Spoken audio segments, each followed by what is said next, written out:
En su libro Notas desde el subsuelo, publicado en 1864, el escritor ruso Fyodor Mikhailovich Dostoyevsky escribió: hay cosas que un hombre teme confesar hasta a sí mismo, y cada hombre respetable tiene cientos de ellas almacenadas en su mente. Todos tenemos en nuestra vida cosas secretas, pecados de los que nos avergonzamos, y es sumamente difícil que exista sobre la tierra una persona que no las tenga. Y de igual manera, es difícil para cualquier persona lograr por sí misma librar su vida, su mente y sus recuerdos de esas cosas secretas y pecados. Por eso, es importante que todos hagamos un alto en nuestras vidas y entrar en un estado mental de suspensión del juicio, en un acto de autoconciencia en el cual no neguemos ni afirmemos nada. Y hagamos un paréntesis, no solo sobre lo que pensamos, lo que sentimos o queremos como justificación de nuestra realidad, sino también de la realidad misma, para mirar en nuestro interior y hacer una inspección interna. A esta inspección interna se le conoce como introspección, que es el proceso informal de reflexión sobre uno mismo. Es un acto de autoconciencia en donde la persona se observa, se analiza a sí misma, examinando, inquiriendo, averiguando, interpretando y caracterizando cuidadosamente y de manera informal sus propios procesos cognitivos, sensitivos y emotivos internos, con la esperanza de entender quién es, cómo es, como una de las características que lo definen como ser humano. La Biblia, la palabra de Dios, nos enseña y nos instruye que en la vida de un verdadero creyente nacido de nuevo, el pasado siempre ha sido o debe ser peor que su presente. Porque una persona nacida de nuevo progresa, mejora y asciende en su experiencia en madurez, en su experiencia, en su vida personal. Porque ahora que está unido a Cristo, es una nueva creación. Dios ya no tiene en cuenta su antigua manera de vivir, sino que lo ha hecho comenzar una vida nueva. Ya no vive ni se conduce como antes, cuando los malos deseos dirigían su manera de vivir. Ha cambiado completamente su manera de pensar. Es honesto, es santo de verdad, tal como corresponde a personas que Dios ha vuelto a crear para ser como Él. Dedica su vida a servirle a Dios y a hacer todo lo que a Él le agrada. Y es así como adora a Dios. Ya no vive como vive todo el mundo. Al contrario, ha cambiado su manera de ser y de pensar. Sabe lo que Dios quiere, es decir, todo lo que es bueno, agradable y perfecto. Dios le dio nueva vida, pues lo resucitó juntamente con Cristo. Por eso, dedica toda su vida a hacer lo que a Dios le agrada. Piensa en las cosas del cielo, donde Cristo gobierna a la diestra de Dios. No piensa en las cosas de este mundo. Ahora vive de una manera diferente porque realmente es una persona nueva que cada vez se parece más a Dios, su Creador, y cada vez lo conoce mejor. Y eso no importando si es judío o no es judío, si está circuncidado o no está circuncidado. Tampoco tiene importancia si pertenece a un pueblo desarrollado o un pueblo poco desarrollado. No importa si es esclavo o libre. Lo que ahora importa es que Cristo lo es todo para él y está en él. Dios lo ama mucho y lo ha elegido para que forme parte de su pueblo. Por eso vive como se espera de él. Ama a los demás, es bueno, es humilde, es agradable, es amable, es paciente, es tolerante con los otros. Y si alguien tiene una queja en contra de él, lo perdona, así como el Señor lo ha perdonado a él. Sobre todo, ama a los otros, porque el amor es el mejor lazo de unión. Fue llamado a formar un solo cuerpo, el cuerpo de Cristo, y deja que la paz de Cristo gobierne su corazón. Es agradecido, no se olvida nunca de las maravillosas enseñanzas de Cristo, y cuando enseña a otros o los corrige, los hace de una manera inteligente. Canta salmos, canta himnos y cánticos espirituales, dando gracias a Dios con todo su corazón, y todo lo que hace y todo lo que dice, lo hace como un verdadero seguidor del Señor Jesucristo. Y le da gracias a Dios el Padre por lo que Cristo ha hecho en él. Pero si el presente de un verdadero creyente nacido de nuevo es peor que su pasado, y la predicción de su futuro también muestra que no hay ni habrá progreso ni mejora, que no asciende ni ascenderá en la experiencia y en la madurez en su vida personal, a pesar de que Dios le dio una vida nueva, a pesar de que Dios lo resucitó juntamente con Cristo, pues hay que hacer un alto y reflexionar seriamente si se está dedicando con toda su vida a hacer lo que a Dios le agrada. Y pensar en las cosas del cielo donde Cristo gobierna a la derecha de Dios. Porque de lo contrario, lo que está sucediendo es que está pensando en las cosas del mundo. Si no le ha dado muerte a todos sus malos deseos, si tiene relaciones sexuales prohibidas, es indecente, no domina sus malos deseos, busca amontonar dinero, que es lo mismo que adorar a dioses falsos, lo que hace que Dios se enoje con él por desobediente, porque se comporta como que si no conoce a Cristo.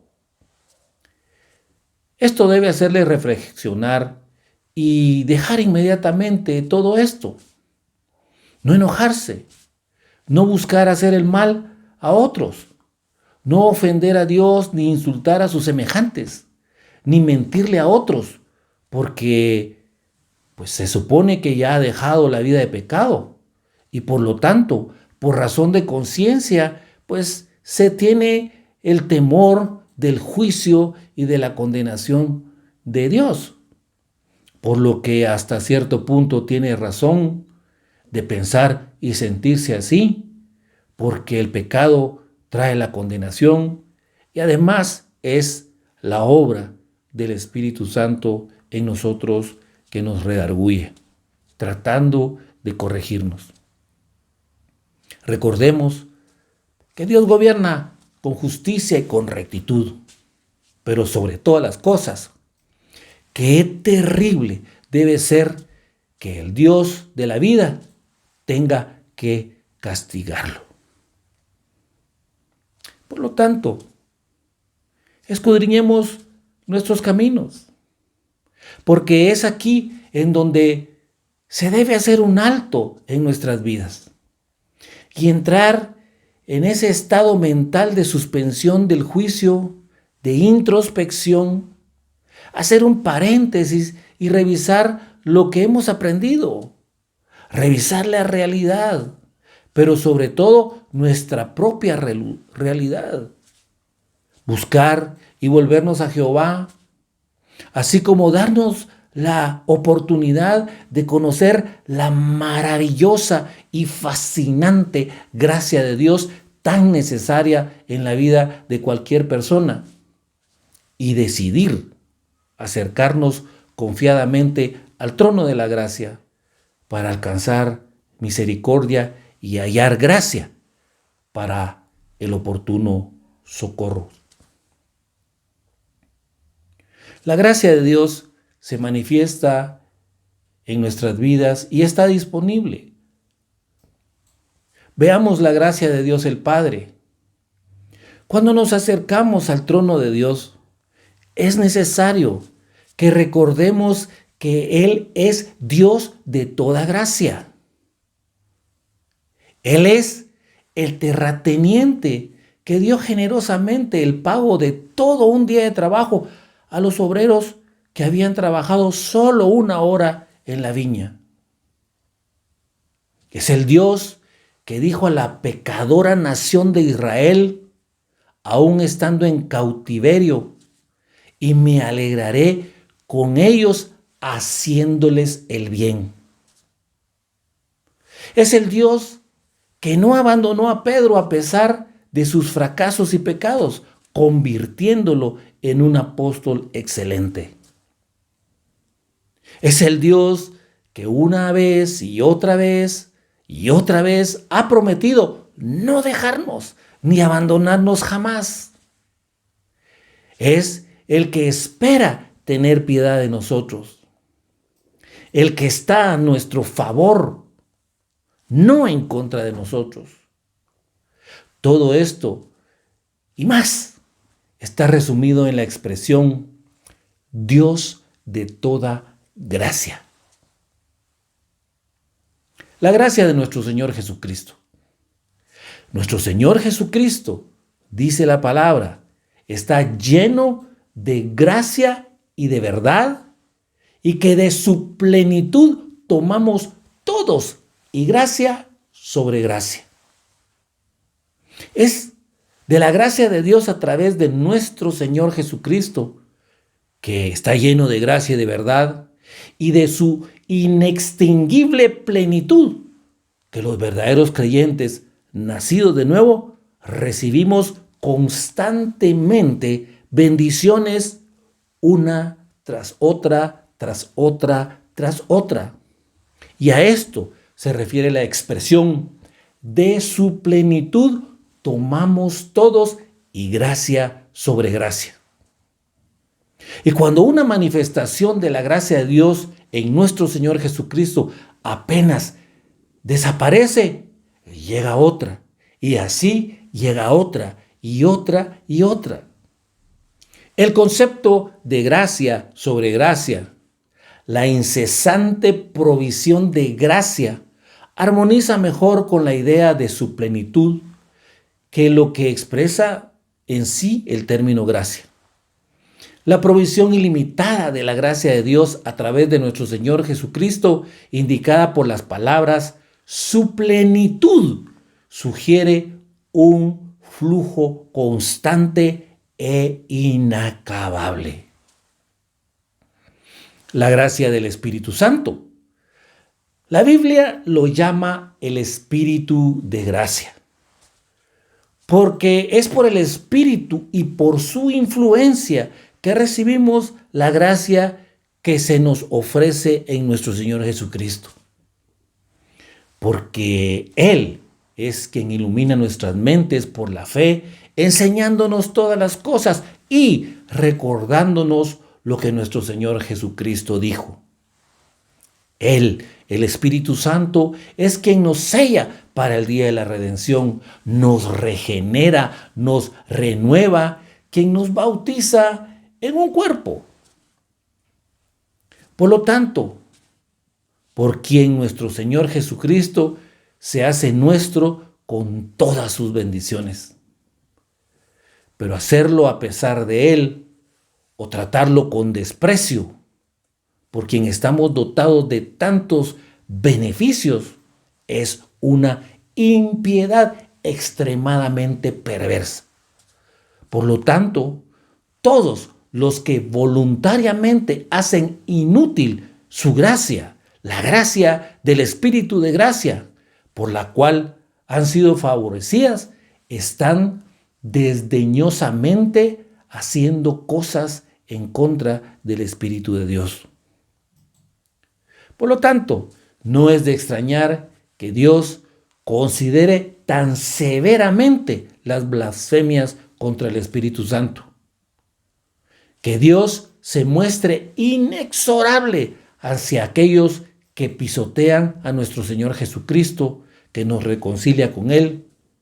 Y tampoco no es de extrañar que Dios cierre el camino de la salvación contra aquellos que menosprecian al Espíritu Santo. La palabra de su gracia. Sin lugar a dudas, la palabra de su gracia es el Evangelio, incluidas todas sus promesas, sus verdades consoladoras y sus instrucciones para buscar toda la ayuda y el consuelo necesario en Dios. El Evangelio de la gracia, la palabra de fe, la palabra de verdad, la palabra de justicia, de reconciliación y salvación, y su palabra, la palabra de Dios, es la que viene inspirada por Él.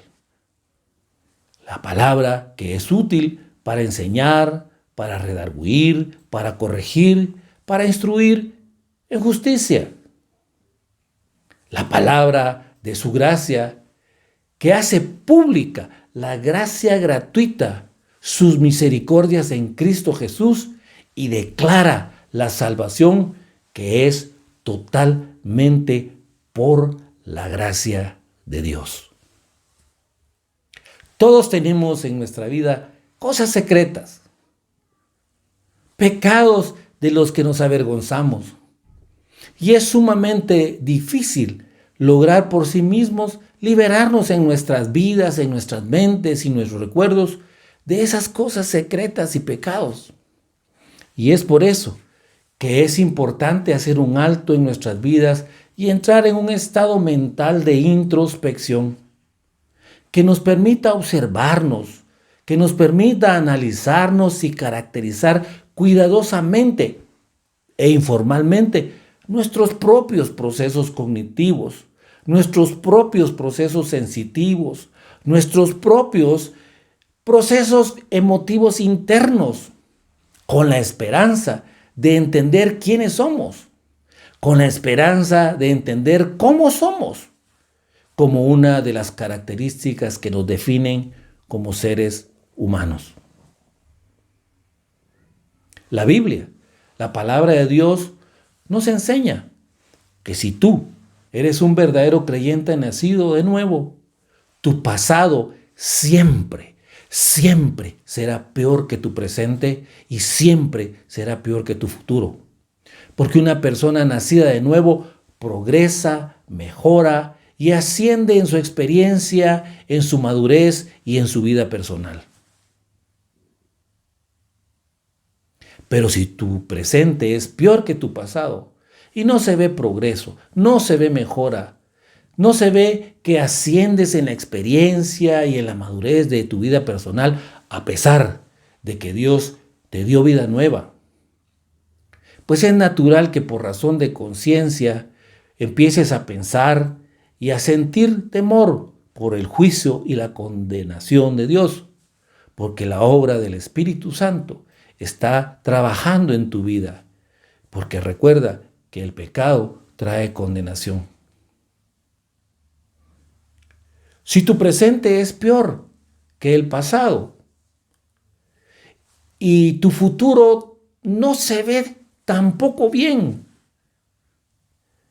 y tampoco se ve que vas a mejorar, que asciendes en tu experiencia, la madurez y en tu vida personal, pues debes hacer un alto en tu vida y entrar en ese estado mental de suspensión del juicio, de introspección, hacer un paréntesis y revisar lo que has aprendido, revisar tu realidad, pero sobre todo tu propia realidad, escudriñar tus caminos, buscar y volverte a Jehová y darte la oportunidad de conocer la maravillosa y fascinante gracia de Dios tan necesaria en la vida de cualquier persona.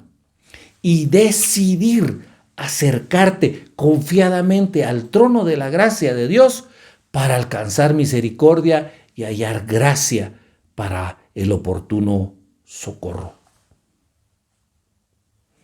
Se puede escoger llegar ante el trono de justicia de Dios con miedo y temor, porque Él definitivamente hará justicia y juicio. O podemos escoger acercarnos confiadamente ante el trono de la gracia de Dios para alcanzar misericordia y hallar gracia para el oportuno socorro. Es una decisión que solo tú puedes tomar. Es una decisión la cual Dios está esperando que tomes la correcta y que vayas definitivamente al trono de la gracia. Porque la gracia de Dios es mayor que su juicio. Por eso es necesario que escudriñemos nuestros caminos y buscamos y volvamos a Jehová. Que nos acerquemos pues confiadamente al trono de la gracia de Dios para alcanzar misericordia y hallar gracia para el oportuno socorro. Que entendamos que es gracias a nuestro Señor Jesucristo que tenemos acceso al Padre. Él es el camino al Padre. Que de la plenitud de nuestro Señor Jesucristo tomamos todos. Y gracia sobre gracia. Que tengamos la plena confianza que Dios ha prometido que no contenderá para siempre con nosotros, ni para siempre guardará el enojo, si decidimos buscarlo y volvernos a Él. Que tengamos la plena confianza que Dios no ha hecho ni hará con nosotros conforme a nuestras iniquidades, ni nos ha pagado ni nos pagará conforme a nuestros pecados, si decidimos buscarlo y volvernos a Él. Que tengamos la plena confianza que como la altura de los cielos sobre la tierra, Dios engrandeció su misericordia sobre los que le temen. Por eso es importante, muy importante, que hagamos un alto en nuestras vidas y entrar en un estado mental de introspección que nos permita escudriñar nuestros caminos, que busquemos y volvamos a Jehová, nuestro Dios. Oremos. Padre, te damos gracias en el nombre de Jesús por tu palabra preciosa que siempre nos enseña, que siempre, Padre, nos instruye. Pero en este caso muy especial, Padre, que nos redarguye y nos corrige. Padre, muchas gracias porque hoy hemos aprendido que nosotros debemos escudriñar nuestros caminos, hacer un alto y ver realmente si en nuestro corazón hay perversidad, si en nuestro corazón definitivamente nosotros hemos decidido seguir todo lo que tú dices y tu voluntad, Padre, para tener una relación contigo, o seguir caminando de acuerdo a nuestros propios caminos. Padre, gracias porque nos permites hoy poder aprender que estamos claros, que podemos acercarnos a ti con la plena convicción de que tú nos amas, que nos perdonas y que nos bendices. Así que, Padre, permite que escudriñemos nuestros caminos, nuestros corazones, y que nos volvamos a ti, que te busquemos a ti. Padre, que el Espíritu Santo pueda hacer la obra en nuestras vidas, Señor, para que por razón de conciencia, guiados por el Espíritu Santo, nosotros podamos caminar de acuerdo a tu voluntad. Y gracias por nuestro amado Señor Jesucristo. Gracias, Señor, porque de su plenitud seguimos tomando todos los días gracia sobre gracia. Y Señor, perdónanos si hasta el día de hoy nosotros hemos despreciado, Señor, esa plenitud y esa gracia maravillosa que tú nos has dado, esa gracia excepcional, Señor, que hoy nos permite presentarnos delante de ti con gratitud, Señor, para decirte gracias por nuestras vidas, gracias por nuestra salvación, gracias por el perdón y gracias, Señor, por la fortaleza que nos das y nos darás para que nuestro presente sea mejor que nuestro pasado y que nuestro futuro sea mejor que nuestro presente y que nuestro pasado, Padre. En el nombre de Jesús. Amén.